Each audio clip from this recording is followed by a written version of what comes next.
Dari Jalan Amis yang nomor 41 Yogyakarta 101,3 Star FM Inspiring Sound. Halo, selamat malam Star Lovers. Selamat hari Kamis malam Jumat ya. Tanggalnya lumayan cantik, 7 Desember 2023. Katanya angka 7 adalah angka yang cantik sih ya. Dan 707 tepat juga kita memulai obrolan malam hari ini Star Lovers. Dan kalau sudah malam Jumat kemudian backsoundnya seperti ini, Ardi sekarang sudah dibersamai oleh Center of Tropical Medicine dari Fakultas Kedokteran Kesehatan Masyarakat dan juga Keperawatan Universitas Gadjah Mada, di mana kita di bulan ini masih berbau dengan satu gawe besar ya. Di tanggal 1 Desember kemarin World AIDS Day. Nah, kita akan berbicara berbau-bau dengan HIV AIDS ya, tetapi malam ini kita akan berfokus tentang pendampingan wirausaha pada orang yang terdampak HIV dan juga AIDS.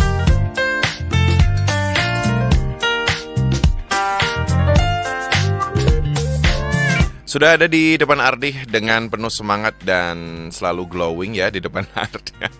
Ini kali ketiga udah hadir di sini. Selamat datang Dr. Yanri Wijayanti Subroto, PhD, spesialis penyakit dalam, konsultan penyakit tropis infeksi. Selamat malam. Malam Mas Ardi. Sehat dok? Alhamdulillah. Oke, sehat. Jumpa lagi dengan Pink Ria ya. Siap. Baik, dan Dr. Yani tidak sendiri. Sekarang Dr. Yani bersama dengan Pak Sutono, Sarjana Keperawatan, Magister of Science, Magister Keperawatan dari tim Pengabdian Masyarakat FKKMK UGM. Selamat malam Pak Tono. Selamat malam Mas Ardi.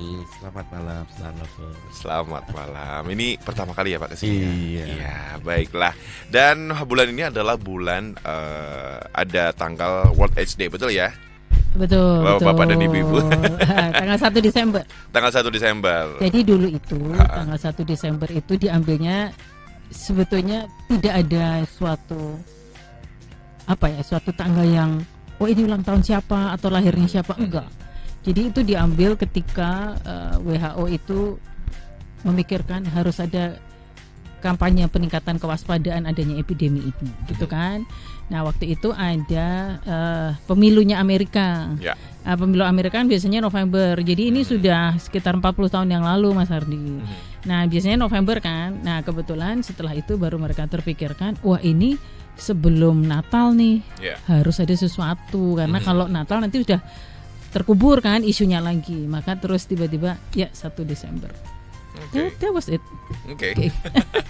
Bukan ulang tahunnya siapa-siapa. Bukan ulang tahun siapa-siapa, ini menjadi pengingat ya. Yes. Menjadi momentum pengingat kita bahwa memang ada satu kondisi yang belum terselesaikan di dunia ini ya, dan kita harus terus menjaga awareness kita agar kita tetap terus bisa menjaga juga satu dengan yang lain, begitu ya. Betul. Dan ini kita nggak akan membahas tentang tema World AIDS Day kemarin, tidak. No. Kita akan membahas tentang bagaimana pemberdayaan teman-teman komunitas ODHA, begitu ya.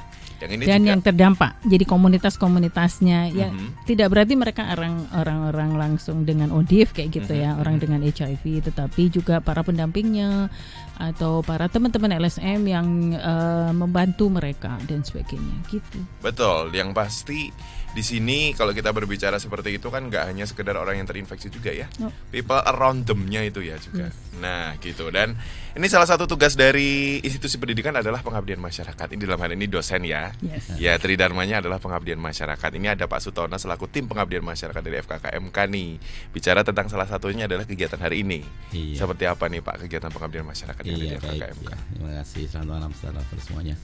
Jadi ini adalah kesempatan yang luar biasa buat kami ya. Jadi sesuai dengan misi ya, UGM kan dikenal sebagai kampus kerakyatan. Betul. Nah ini salah satunya adalah bagaimana kita mengimplementasikan, mengejawantahkan bagaimana menjadi kampus kerakyatan ya. Salah satunya adalah bagaimana kita selalu terus dekat dengan masyarakat. Ya, salah satunya adalah upaya-upaya untuk pengabdian masyarakat di hampir semua fakultas ya. Termasuk ada kita di UGM itu ada Direktorat Pengabdian kepada Masyarakat juga bagian dari bagaimana kita memberdayakan dan mendampingi masyarakat. Nah, dalam hal ini adalah FKKMK ya, kami punya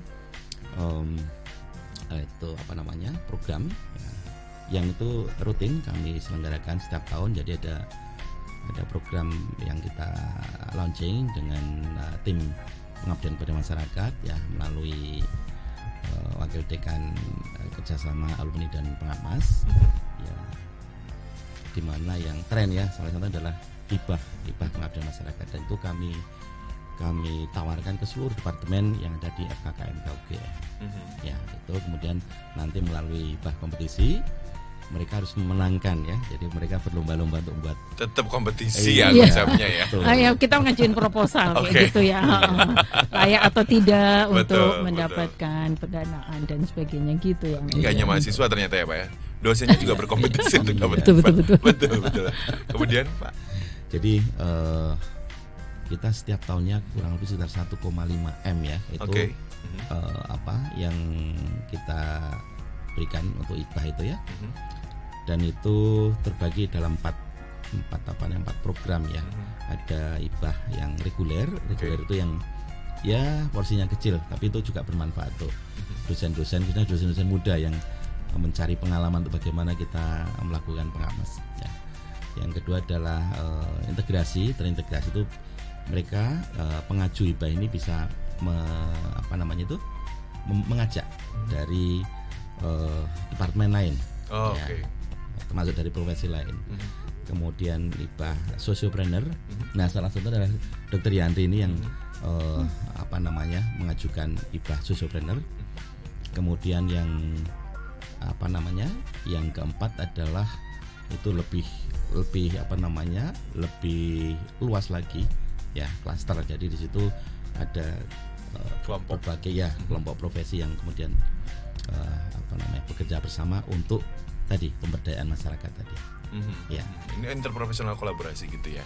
Tadi Ya, ada ya, beberapa ada model gitu. yang seperti itu. Iya. Oke, jadi ada kerjasama secara bersama. Dan bicara tentang HIV dan juga AIDS sendiri, bahkan kemarin di beberapa hari terakhir sempat ada satu reels yang lumayan Ardi juga kaget ya, ternyata stigma itu luar biasa sekarang masih juga, dan itu bukan sebuah hoax yang cuman tulisan aja gitu. Ada satu karyawan yang di terminate sama perusahaannya itu, dan dia menceritakan karena ketahuan dia positif. Dalam arti ternyata masih ada juga tuh seperti itu. Pertanyaan Ardi ini, bagaimana FKKMK nih berkolaborasi untuk ya mulai agar masyarakat ini knowledge-nya nih bahwa kok di zaman sekarang masih ada juga gitu ya stigmanya seperti itu. Gimana nih Pak FKKM Pak melihat itu? Ya sekali lagi bahwa kita ada 3 ranah ya, pendidikan, Ya. penelitian dan pengabdian masyarakat ya. Dan ini yang betul-betul kami kami serius sekali untuk menanggapi hal ini. Jadi melalui salah satunya adalah tadi hibah, kemudian juga kami giring atau kami ajak rekan-rekan dosen itu juga penelitian ke arah yang yang kemudian bisa implemented ke masyarakat. Ya, itu kemudian juga melalui mahasiswa ya yang kita berdayakan pada saat KKN, kemudian program-program khusus untuk mahasiswa. Ya, selain KKN mereka punya ya, kami kebetulan di FKKMK itu ada program yang diikuti oleh mahasiswa yang interprofesional ya. Jadi ada namanya CFHC, Community Family Healthcare. Ya, nah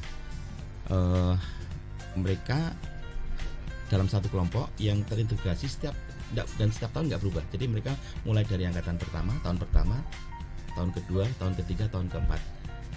Satu kelompok itu ada mahasiswa kedokteran, mahasiswa keperawatan dan prodi gizi. Ya. Mereka bekerja kolaboratif, ya, pendekatannya ke keluarga.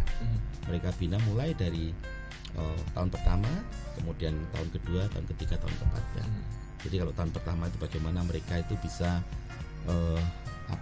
mengajak mahasiswa itu mengajak keluarga itu bagaimana mengenal peran keluarga, ya, termasuk peran orang tua, peran anak dan sebagainya.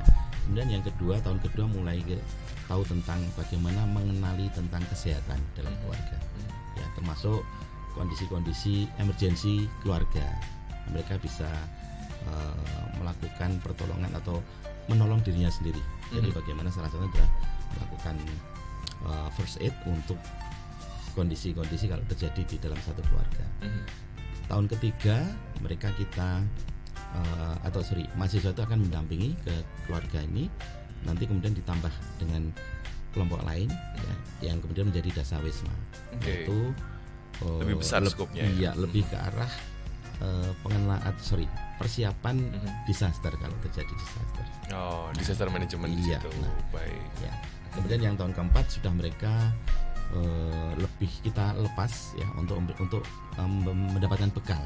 Jadi mereka bisa mengajukan program magang bisa di dalam negeri, bisa di luar negeri, bisa di perusahaan, bisa di rumah sakit, bisa di pusat pelayanan masyarakat, pelayanan kesehatan masyarakat.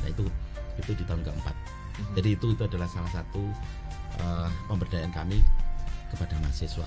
Oke, jadi start dari tahun pertama itu sudah. Iya. Oke, jadi mereka nggak gerambiang gitu ya. Iya. Mereka udah ngerti apa yang harus mereka lakukan, bersentuhan langsung. Betul. Berkolaborasi, berevaluasi bersama. Betul. Menyenangkan sekali. Nah, bicara tentang stigma nih Dr. Yandri, Pak Tono melihat apakah memang stigma yang selama ini muncul di teman-teman ODA gitu mempengaruhi cukup besar terkait dengan fungsi ekonomi mereka untuk bisa survive hidup seperti kita pada umumnya. Apakah memang itu cukup mungkin ada kajian atau mungkin pernah ada bacaan atau apa yang terkait hal tersebut? Ya Mas Ardi, mungkin secara formal itu tidak ada ya, tetapi yang jelas kami hadapi lah ya dengan teman-teman. Jadi kalau saya mau bercerita tahun ini kebetulan tahun ini World AIDS Day itu Hari AIDS Dunia itu temanya adalah Let Community Lead. Silakan mari biarkan komunitas lah yang memimpin. Nah, jadi isu HIV itu menarik. Stigmatisasi terhadap HIV itu terjadi sejak awalnya mulai ada epidemi. Karena kebetulan kasus-kasus yang awal terjadi epideminya, maksudnya kasus awal ketika ditemukan di Prancis maupun di Amerika adalah pada teman-teman gay. Tapi itu menjadi stigma yang turun maksudnya sampai sekarang itu mungkin masih ada. Jadi ketika waktu itu terjadi, justru yang rame itu tahun 80-an kan, 81, 82. Sehingga waktu itu justru yang rame itu malah para ulama.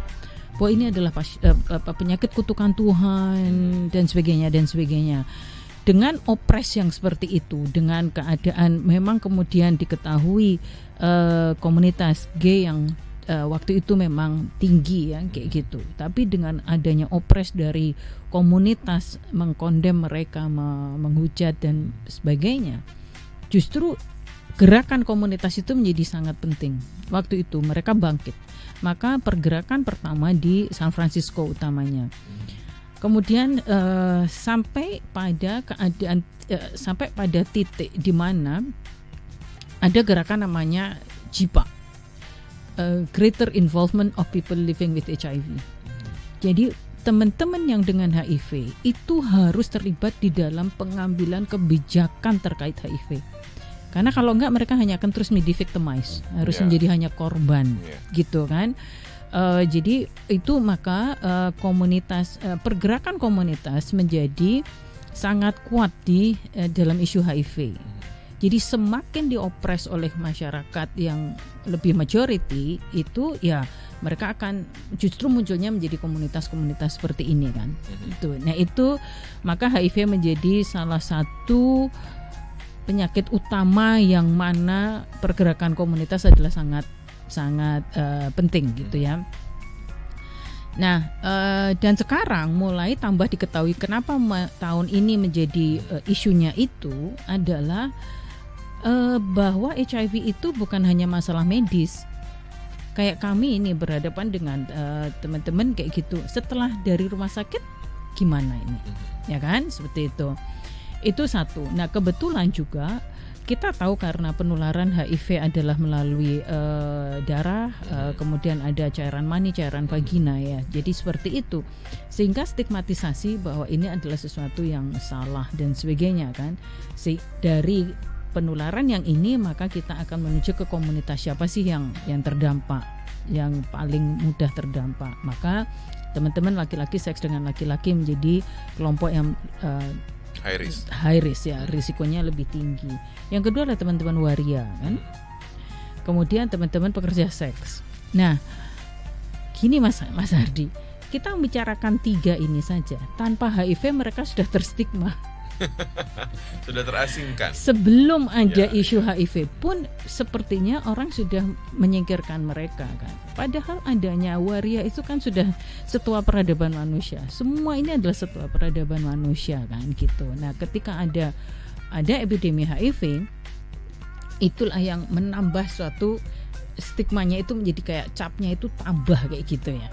Nah, itu yang terjadi adalah apalagi kalau tambah kebumbuannya macam-macam kayak gitu ya, ini dari luar kayak ini menyimpang ini dan sebagainya, itu menjadikan teman-teman ini menjadi seperti nggak punya tempat kan.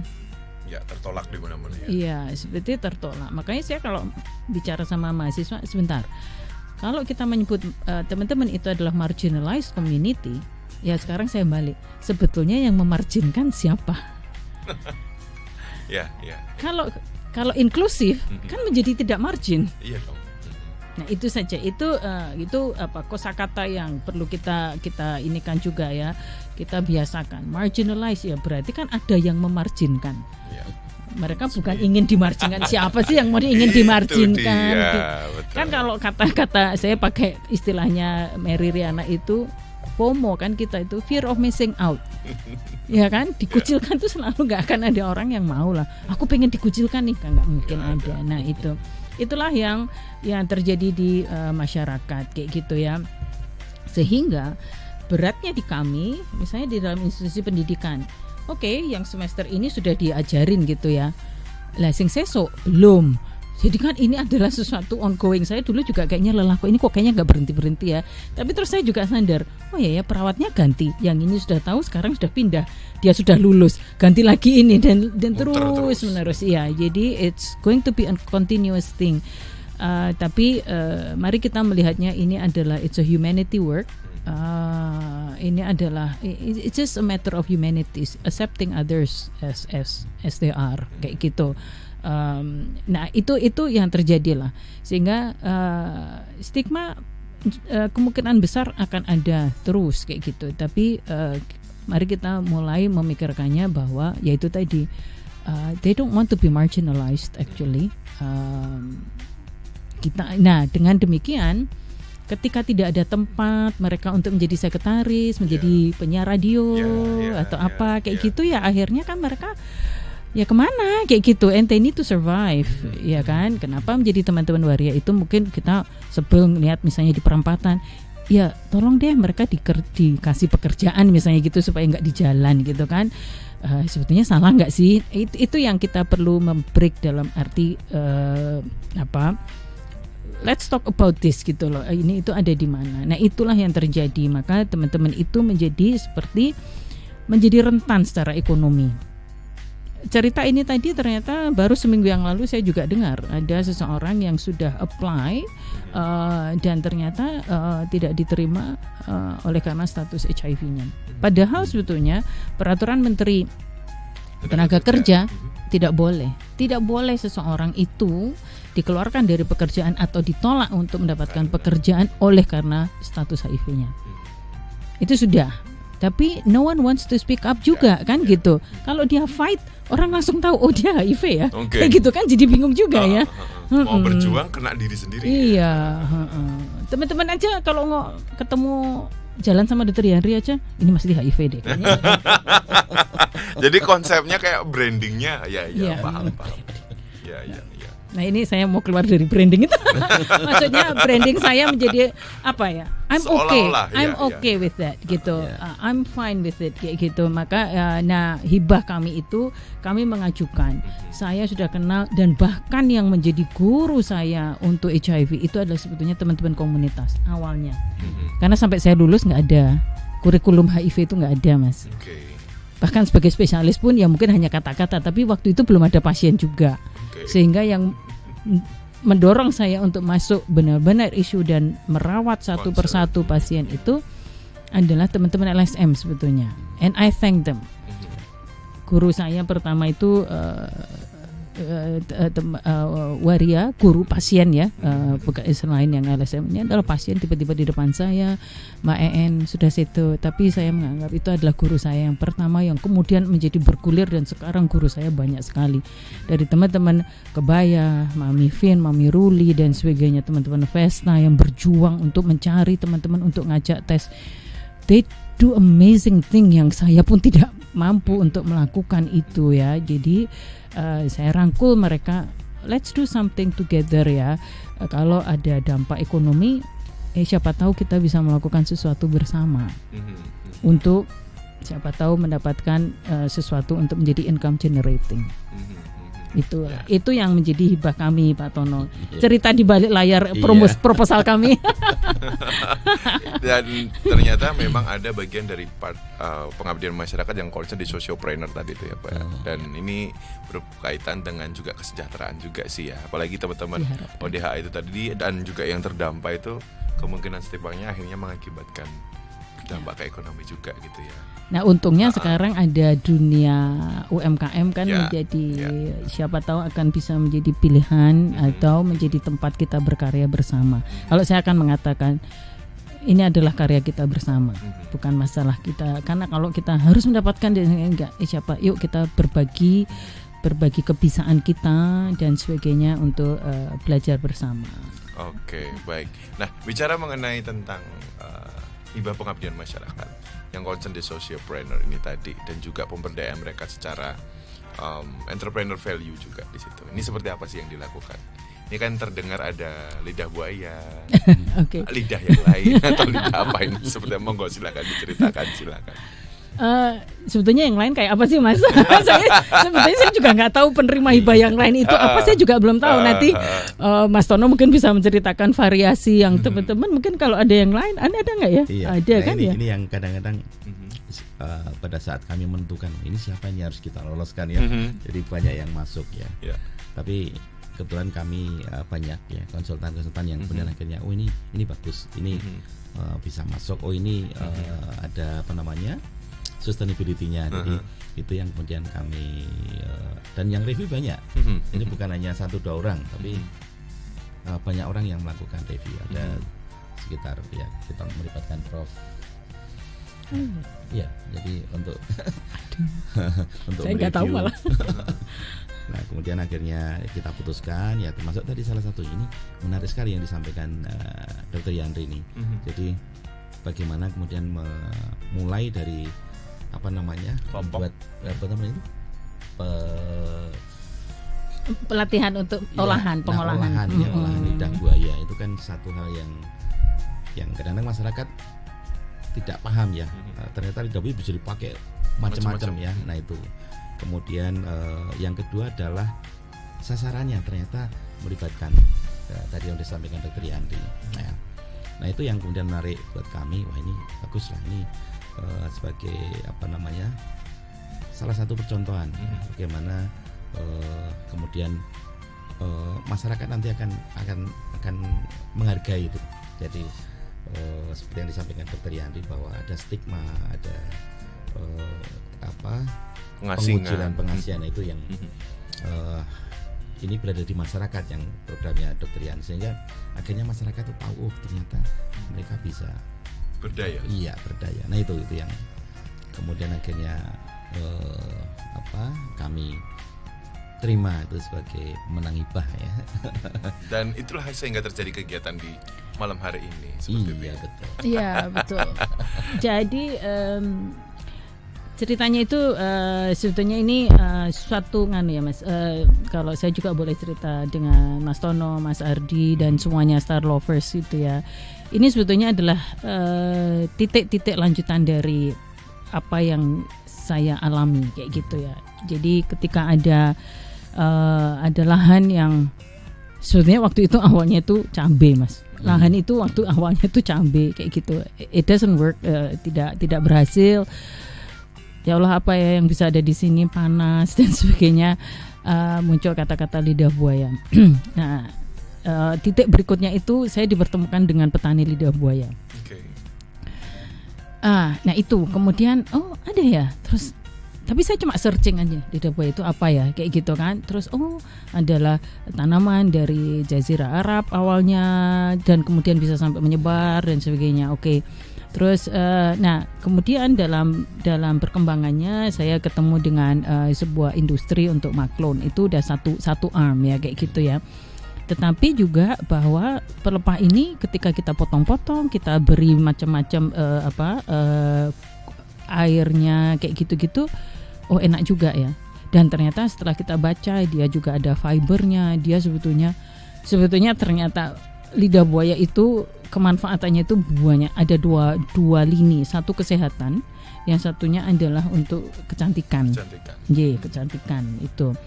Nah, titik-titik berikutnya adalah lahan kecil kami yang ada di Sambiroto di Nanggulan itu juga dipakai oleh teman-teman dari waktu awalnya itu Mercubuana, anak-anak mahasiswa magang di situ gitu kan, budidaya kalau itu karena dari Fakultas Pertanian.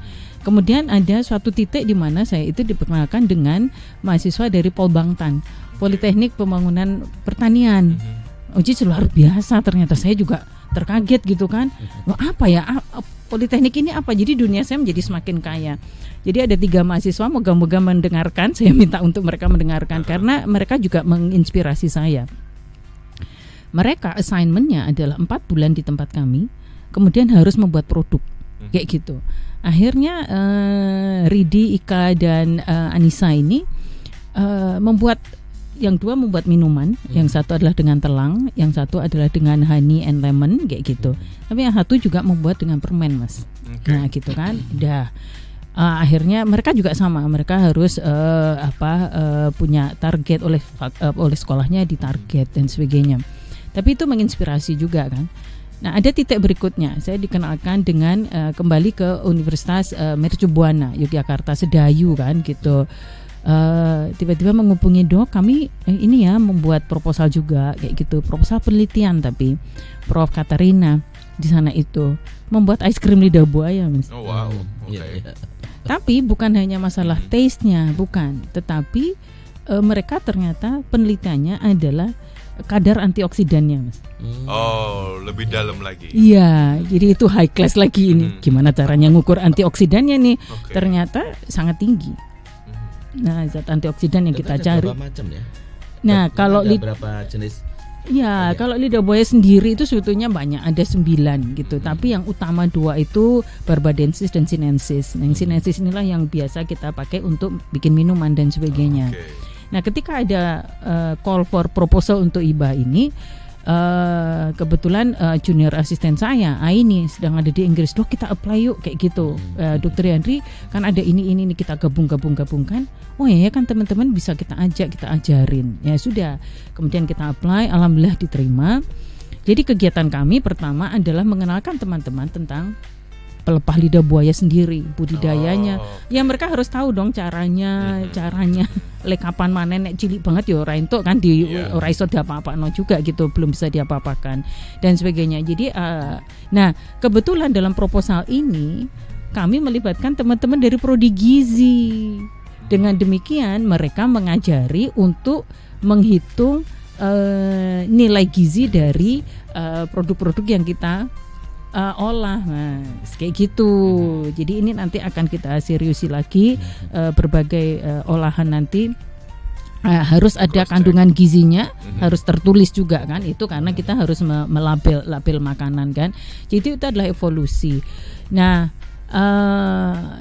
kami sudah sekali 2 kali. Kemudian juga dari kegiatan yang kedua sebelum Monef itu adalah kami bekerja sama dengan Dinas Koperasi di Kulon Progo. Dinas Koperasi Kulon Progo di bawah Bu Iva itu Mbak Eni hadir mengajari kita. Kemudian juga kami hadirkan dari BPOM. Kami hadirkan dari BPOM untuk teman-teman tahu bahwa pengolahan itu harus hygiene dan sebagainya. Kemudian izinnya apa? Apakah harus izin BPOM ataukah IRT dan sebagainya, itu kami diajarin juga. Mana yang harus dengan kalau cairan memang menjadi lebih tinggi Mas standarnya karena kan lebih mudah untuk berubah. Tapi kalau kayak keripik dan sebagainya itu memang menjadi lebih mudah kayak gitu. Oke, jadi setelah teman-teman diajarin seperti itu, kami minta, oke, kalian mau bikin apa? Nah kebetulan teman-teman kebaya, keluarga besar Waria Yogyakarta itu sudah punya angkringan. Nah kemudian kami bikin dawet ya kayak gitu. Oke, coba saja gitu. Jadi mereka mencampur dawet yang biasa itu dengan lidah buaya yang sudah direbus dan sebagainya, sudah kita olah.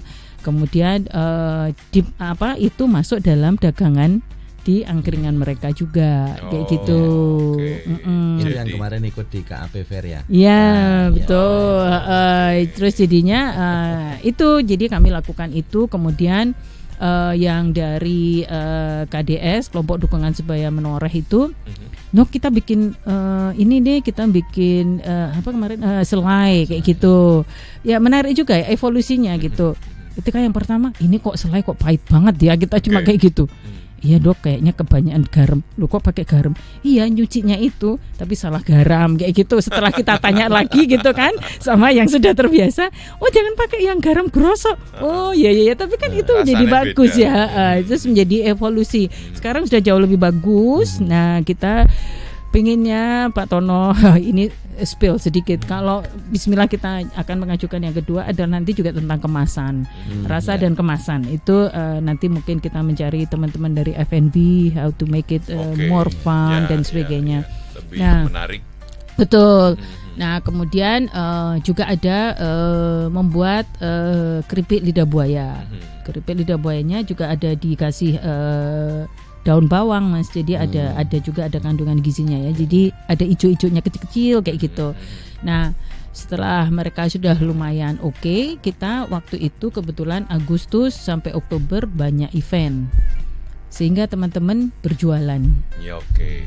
Nah di situ ayo kita berjualan, kita harus dapat sesuatu kayak gitu. Untuk kita testing ya, kita sendiri harus sabar nungguin orang datang berpanas-panas di tenda dan sebagainya. Itu it's an effort juga, suatu pengalaman yang luar biasa dari kami juga gitu ya, yang mendampingi Mbak Salita, Bu sama ada mahasiswa S2 saya Mbak Beatrix, kemudian Mbak Mutiara dari Gizi, itu sampai mereka juga berpanas-panas sampai sore kayak gitu ya. Dok belum kejual ya nggak apa-apa toh, tapi kan latihan kayak gitu kan, marketingnya dan sebagainya.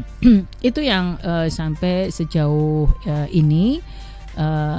Nah terakhir kemarin sebagai kegiatan penutup untuk yang sesi, maksudnya untuk semester ini, kami mengundang Pak Saifuddin dari STIE SBI Solusi Bisnis Indonesia, yang mana beliau sering mendampingi teman-teman dari kebaya. Terus beliau ke UMKM-an itu apa kayak gitu. Biar bisa grow up ya. Ya, bagaimana kalau memang ini teman-teman ini akan menjadi sebuah usahanya, apakah misalnya CV atau nanti NIB-nya dan sebagainya. Itu ya kemarin kami diajari itu. Kira-kiranya seperti itu. Kami tetap berharap ada next-nya ya. Next itu ya maksudnya kami juga kami sendiri juga grow, maksudnya tetap bertumbuh bersama seperti itu. Oke, itu tadi cerita ya bagaimana sang lidah buaya yang terfasilitasi oleh fakultas juga di sini sehingga menjadi sebuah produk yang beragam tadi, mulai dari dawet, keripik, selai gitu ya. Penasaran juga, dan pada dasarnya seperti apa sih manfaat daripada lidah buaya kalau misalnya kita asosiasikan dengan kondisi orang HIV atau AIDS seperti itu. Nanti kita akan bahas di sesi berikutnya Star Lovers ya. Kita tarik nafas dulu di sini. Yes. Gak kerasa loh 41 menit ya, ngobrolnya asik banget. Kita akan lanjut lagi setelah satu lagu dari miliknya di Flayport, Fire It Up untuk Anda. Berbicara tentang lidah buaya sendiri, ini memang legend banget ya. Memiliki banyak sekali manfaat terkait dengan kesehatan kita, termasuk di dalamnya oleh teman-teman yang berkondisi HIV ataupun AIDS. Apakah memang secara sains nih, dokter dan juga Pak Sutono, adakah asosiasinya atau ada hubungannya ini terkait? Kan tadi disampaikan antioksidannya juga banyak gitu ya. Ini apakah ada hubungannya secara kesehatan gitu? Ini juga termasuk pertanyaan dari Reci di Jakal KM7. Oh bagus sekali ya. Iya, menarik ya. Jadi setelah kita banyak yang kita pelajari itu, satu sering dipakai oleh teman-teman dengan dispepsia, kayak mah ngono kayak kalau orang-orang ngomong itu mah atau lambung kayak gitu, itu pengadem satu. Tapi dia ternyata juga ada fibernya. Jadi itu juga memperlancar saluran pencernaan, itu bagus kayak gitu ya. Itu satu. Kedua apa? Yang ini sekarang ini baru seminggu 2 minggu yang lalu. Jadi ada teman itu, beliau dulu di industri farmasi kayak gitu. Nah kebetulan punya saudara yang ulcus decubitus. Luka. Iya, luka gula. karena bukan ulcus decubitus karena karena di itu kan. Jadi karena decubitus sudah cukup menganga dan sebagainya, beliau akhirnya dicobakan langsung dengan pelepahnya langsung, malah dalam seminggu kering. Oke. Itu ya mungkin belum terdokumentasi secara sains ya. Mungkin saya harus menggali lebih banyak. Yang sebetulnya kalau sains itu beberapa sudah ada. Ada teman yang di Mbak itu tuh saya makan begitu saja karena dia cancer survivor. Itu dia untuk ya mungkin ada antioksidannya itu tadi, sehingga dia pakai itu juga. Nah berikutnya lagi adalah dia bagus untuk kulit juga sebetulnya. Sebetulnya lidah buaya itu banyak sekali di banyak suku, di Amerika pun banyak. Kalau kita bahkan nonton film itu ternyata ada orang yang kena pisau atau apa kayak gitu, pakai lidah buaya ternyata. Di film ternyata ada juga ya. Jadi itu untuk luka. Teman-teman kalau misalnya terkena luka pisau atau apa itu silahkan pakai itu. Kebetulan setahun yang lalu saya jatuh waktu di Thailand, saya bawa syuting gel saya sendiri, lidah buaya. Langsung saya ini kan, alhamdulillah peradangannya bisa menyusut dan ternyata sekarang sudah tidak ada bekasnya sama sekali. Pada waktu itu saya benar-benar jatuh dari tangga itu. Kemudian kapan itu Dokter Lisa, spesialis penyakit dalam, juga menyampaikan bahwa untuk di kulit itu selain untuk anti luka juga untuk burn kan, untuk luka bakar. Sangat itu karena dia mengademkan sekali, itu cepat sekali. Dan yang ketiga dia itu juga mempertahankan microbiome kulit. Gitu. Jadi dia cukup bagus untuk preserving microbiome yang ada di kulit. Microbiome itu adalah flora-flora yang sebetulnya kita sudah punya, itu bawaan kayak gitu. Nah itu salah satunya itu lidah buaya, untuk sabun dan sebagainya itu bisa preserving itu. Nah kalau itu kesehatan yang bisa dimakan, itu hal yang bisa dimakan, bisa diaplikasikan. Kalau tentang kecantikan itu sudah lebih banyak lagi yang sudah diketahui. Kapan itu juga Dr. Sylvie, sahabat saya, itu membuat krim sup diberi lidah buaya. Very nice, sangat enak. Dan kita mau kita ngomongin makanan ini jam 8. Ini manfaatnya banyak banget ya, dan pastinya ini sangat mensupport kondisi kesehatan teman-teman yang mengalami SFI juga di sini ya. Betul. Sangat berhubungan sekali ya. Saya kira kita perlu mencobakan konsumsi untuk yang lebih untuk meregulate microbiome yang ada di usus itu mungkin. Penting. Siapa tahu kita nanti bekerja sama dengan keperawatan. Kita cobakan ya sama gizi juga ya. Jadi menambahkan juga Dokter Yanti. Jadi memang beberapa rekan perawat ini kan di klinis mereka sudah mulai mencoba menggunakan lidah buaya sebagai bagian dari pengobatan untuk ulkus. Oke. Itu udah decubitus juga sudah. Ya, cuma memang penelitian itu sedang berlangsung ya. Oke. Kita tunggu nih ya, nanti jadi ada dokumentasi secara saintifik ya Pak ya di situ itu kan ya. Ada di masyarakat, mudah didapat. Nah itu yang jadi pilihan ya. Mudah, manfaatnya banyak gitu ya, dan siapapun bisa melakukan itu gitu ya. Baiklah. Ya semoga ya. Maksudnya saya percaya bahwa apapun anugerah Tuhan itu tidak ada yang sia-sia kan, kita harus mencari. Kita belum mencari aja perjalanan hidup kita di dunia ini adalah juga untuk mencari miracles dari apa yang diinikan Tuhan kayak gitu ya saya kira. Bagus sekali Mas kalau sudah menuju ke sana. Alhamdulillah ini moga-moga dengan Prof Ika yang tadi pagi juga pengukuhan, moga-moga kita menuju ke farmasi gitu ya untuk lebih pada scientificnya untuk bisa itu. Ya, ya betul sekali Mas. Jadi saya baru ingat nanti saya harus lebih banyak membuat potongan-potongan untuk teman-teman makan untuk meregulate microbiome yang ada di usus. Ya. Oke, dan tentunya akan mempengaruhi imunitas mereka di sini ya. Insya Allah. Ya. Nah kalau kita kembali ke pelatihan nih bagaimana nih respon teman-teman ODHA nih? Udah dapat pelatihan, reaksinya kan terempower nih, terus bisa menghasilkan something new kan di situ. Gimana nih responnya? Iya, kemarin itu masuk dalam laporan penelitian kami juga. Maksudnya kan harus ada laporan penelitian juga gitu ya. Respon ya. Iya, respon. Jadi di akhir sesi kami mengadakan sesi yang terakhir itu sekitar 2 minggu yang lalu, sekaligus lapor kepada Bapak yang memonef kami. Jadi selain ada tentang UMKM dan sebagainya itu ya sebagai akhir gitu ya, kami juga melakukan focus group discussion dengan teman-teman yang ada yang mengikuti sampai 3 sampai 4 kali atau seluruh kegiatan bahkan ikut berjualan dan sebagainya itu ya alhamdulillah mereka sangat happy dan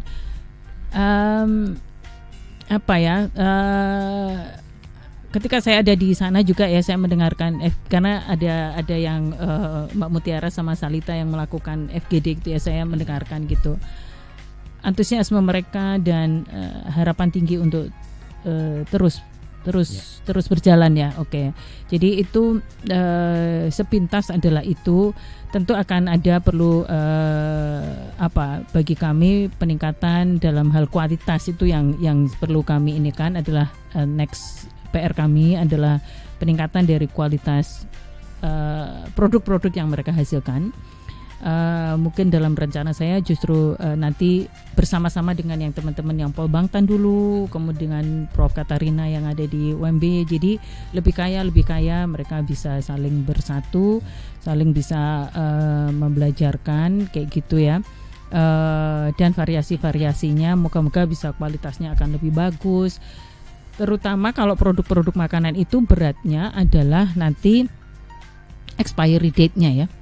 Nah itu yang berat. Kalau cairan itu kan mungkin harus 3 hari, berarti kan ini turnover-nya cukup cepat kayak gitu. Sementara kami sendiri merasa sebagai dokter dengan pengetahuan yang masih cetek kayak gitu ya, mencoba untuk tidak ada yang terlalu artificial, bahkan termasuk penggunaan gula yang kami gunakan pakai gula batu yang theoretically dikatakan glycemic indexnya lebih rendah dibanding gula pasir. Nah itu message ada pesan-pesan kesehatannya lebih lanjut di balik sebuah produk itu kayak gitu. Jadi kami juga mengajarkan ke teman-teman juga pemilihan bahan yang sehat. Terus habis itu jadi tambah manis semuanya kayak gitu. Mungkin ya ini dulu saya sendiri juga pernah berpikir ya, pakai boba kan enak banget ya, maksudnya kayak minuman boba kayak gitu kan, tinggal diganti lidah. Tapi kok terus ya ampun, saya tuh sudah mencoba kampanye anti gula kok masa saya jadi kembali lagi dong. Pusing saya juga, jadi aduh ini terjebak sebagai dokter juga. Tapi itulah ya, sudah menjadi dokter ya itu langkahnya adalah harus seperti itu. Nanti didampingi ya sama teman-teman. Itu saya kira tantangan ya Dr. Yandri untuk sustain yang tahun berikutnya. Jadi bagaimana meningkatkan tadi, termasuk bagaimana bisa makanan awet tanpa dengan pengawet yang artificial. Itu kan celah atau peluang-peluang yang nanti bisa dikembangkan lagi untuk berikutnya. Kayaknya saya juga ya ampun kok terus jadi ternyata banyak sekali yang harus dipikirkan ya, bukan hanya kualitas. Kemudian nanti kan harus juga kepikir satu promosinya, mencari tempat-tempat untuk tempat dititipkan itu satu. Kedua juga nanti harus ada dipikirkan siapa nih yang ngambilin kalau misalnya hari ini udah habis nih yang di sana gitu kan, berarti kan harus ada yang ngeceki, ditarik kayak gitu kan. Kalau ada yang belum kejual harus ditarik, harus ada yang kembali. Ternyata banyak. Ada manajemen juga dia. Betul. Ini banyak sekali luar biasa manfaatnya ya di sini ya, keluar di situ juga karena memang segala sesuatu yang sudah diciptakan tidak mungkin tanpa tujuan ya, termasuk di dalamnya ada lidah buaya ini tadi yang memberikan banyak dampak untuk kesehatan juga. Dan Ardi juga penasaran sebenarnya waktu pas pelatihan kemarin ini yang ngasih train ke teman-teman itu dari mana aja itu kolaborasinya? Terima kasih pertanyaan itu karena karena sebetulnya yang budidaya kan petani-petani yang selama ini menggarap lahan saya gitu, sehingga mereka kan juga senang ya menjadi guru kayak gitu ya.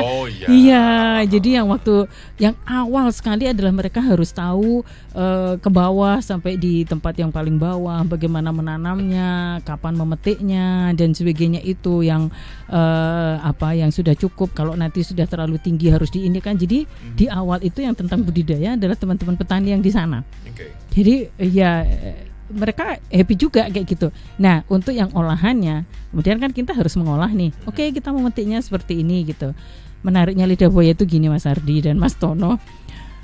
Sekali ditanam itu bisa sampai 3-5 tahunan. Kalau kita melakukannya dengan baik dan benar. Karena dia anak beranak ya. Itu satu anak beranak. Tapi ada lagi triknya. Triknya itu adalah justru kalau kita panen itu adalah merawat, atau dibalik. Kita merawat itu adalah dengan memanen. Coba, menarik kan? Jadi jangan dibiarkan. Tidak boleh dia terlalu gondrong, itu nggak boleh. Lidah buaya itu dibotak ya berarti. Hanya harus dalam satu pohon itu hanya 7-9 maksimal sekali 9 pelepah. Nah, yang bawah itu harus diambilin. Nah, kemudian kalau banyak juga yang diambilin, kita misalnya belum berproduksi atau sudah terlalu sudah jelek karena sudah terlalu ke bawah kayak gitu, kita ambilin, kita jadikan pupuk.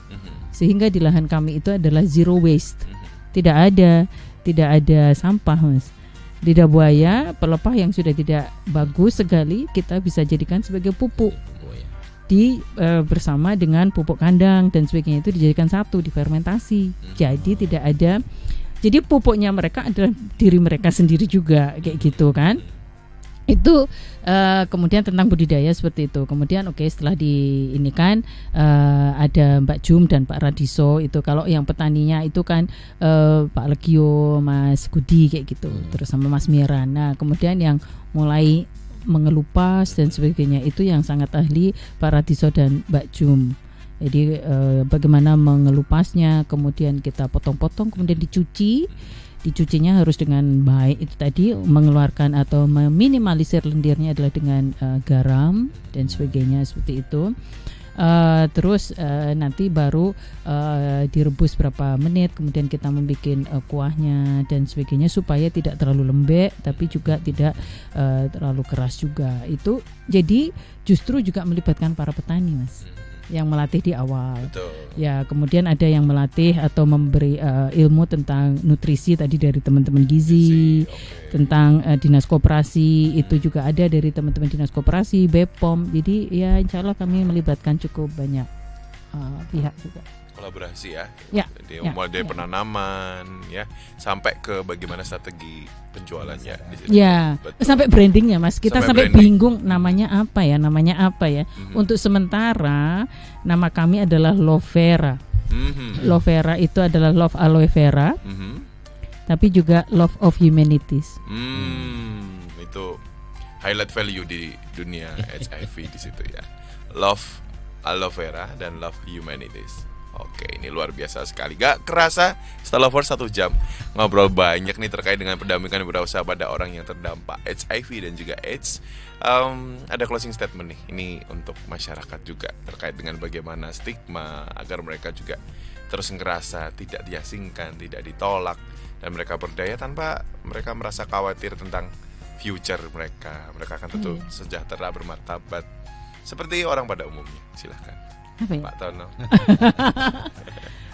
Penjualan sampai saat ini sekitar 900 sampai hampir 1 juta yang sudah.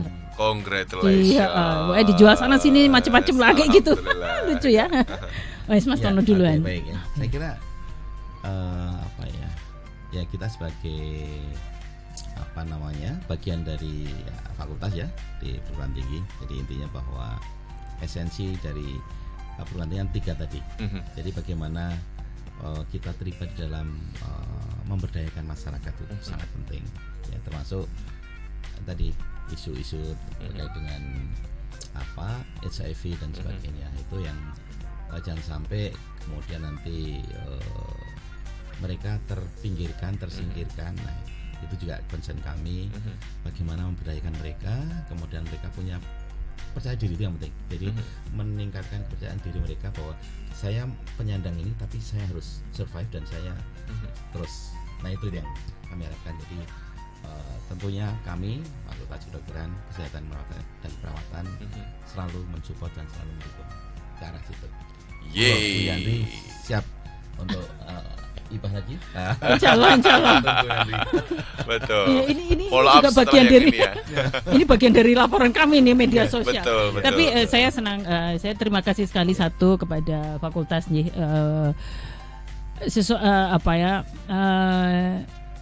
Sesuatu yang mungkin lebih dari yang kami bayangkan lah ya. Dari nol kita nggak tahu mau jalan kemana ya, tapi sekali lagi matur nuwun di support fakultas. Dan saya mungkin sebagai dosen ya, mungkin ini adalah langkah lain dari yang dunia mengajar maupun membuat penelitian. Tetapi alhamdulillah saya dipertemukan dengan teman-teman yang hebat di luar sana yang menjadi guru saya dalam kehidupan, dan sekarang menjadi partner kerja untuk bersama-sama. Jadi bagi saya mereka adalah juga partner kerja, tanpa tidak perlu melihat apapun, ini adalah semua anugerah Tuhan, semua adalah kemanusiaan ya, bagi kami, dan tidak perlu berpikir yang tidak perlu dipikirkan lah, maksudnya. Tidak perlu overthinking. Iya betul. Thank you. Ya. Yes, tidak perlu overthinking. Pakai baju apa, dengan siapa dan sebagainya. All we know, kita bekerja bersama, apalagi ada dikaruniai suatu tanaman yang luar biasa, yang insya Allah masih bisa kita eksplor luar biasa. Justru mungkin sebuah lidah buaya ini yang mempersatukan kami berbagai pihak, bahkan sebuah STIE, sebuah universitas yang melihat ini hanya dari sebuah satu tanaman. Mohon doanya juga sama teman-teman. Itulah kerja kami, kegiatan kami. Saya mengucapkan terima kasih sekali pada Aini yang sedang di Inggris, kemudian ada Mbak Mutiara, Salita, Beatrix yang sangat membantu kami di lapangan, Mbak Wenes juga, Pusat Kedokteran Tropis yang luar biasa dukungannya. Kalau enggak saya bingung ini pengeluaran untuk apa dan sebagainya. Keoknya ya itu paling sulit itu Mbak Wenes pekerjaan. Dan saya berterima kasih sama LSM Kebaya, Keluarga Besar Waria Yogyakarta, kemudian Yayasan Vesta, teman-teman Vesta itu yang luar biasa juga memberi kami semangat juga. Mereka yang membuat brand juga, kemudian sudah membuat standing bannernya kalau kita ini. Kemudian teman-teman kelompok dukungan sebaya di Kulon Progo yang juga membuat kami juga bersemangat, dan mereka semoga bersemangat bersama kami, semoga tidak bosan juga dengan kami. Kami juga berterima kasih pada Star FM. Ini adalah suatu muara dari pekerjaan di lapangan menuju ke sini. Semoga akan menjadi lebih banyak orang yang tahu apa yang menjadi kinerja dari fakultas, mendukung kami untuk berkarya juga. Jadi closing statement saya adalah let's work for humanities, let's work for siapa tahu ini moga-moga bisa, bukan siapa tahu, tapi moga-moga bisa menjadi sebuah usaha bersama dengan teman-teman semuanya, berkolaborasi menuju ke kemandirian ekonomi buat kami juga, buat teman-teman semuanya. Amin. Zamannya udah nggak eksklusif lagi ya. Zamannya adalah inklusif. Jadi setiap orang di sini berhak untuk bisa mendapatkan apa yang dia harusnya dapatkan gitu. Loh kan tanpa dia juga melihat punya bungkusnya. potensi. Betul. Iya. We are human ya. Oh iya. Dengan humanities. Terima kasih Dr. Dianri. Terima Pak kasih Tono. Mas Ardi. Terima kasih Star Lovers juga. Terima kasih. Terima kasih, ini luar biasa karena kita selalu rutin nih ya ngobrol dengan Center of Tropical Medicine juga dengan berbagai macam topik, termasuk di bulan ini yang kita bicara tentang HIV dan ini pemberdayaan khususnya di bidang kewirausahaan. Sekali lagi terima kasih dokter, terima kasih Pak Tono. Dan itu tadi Star Lovers, obrolan kita 1 jam berbicara tentang pemberdayaan teman-teman orang yang terdapat dengan HIV dan AIDS khususnya di bidang wirausaha. Ardi masih akan berjalan hingga pukul 10 malam nanti.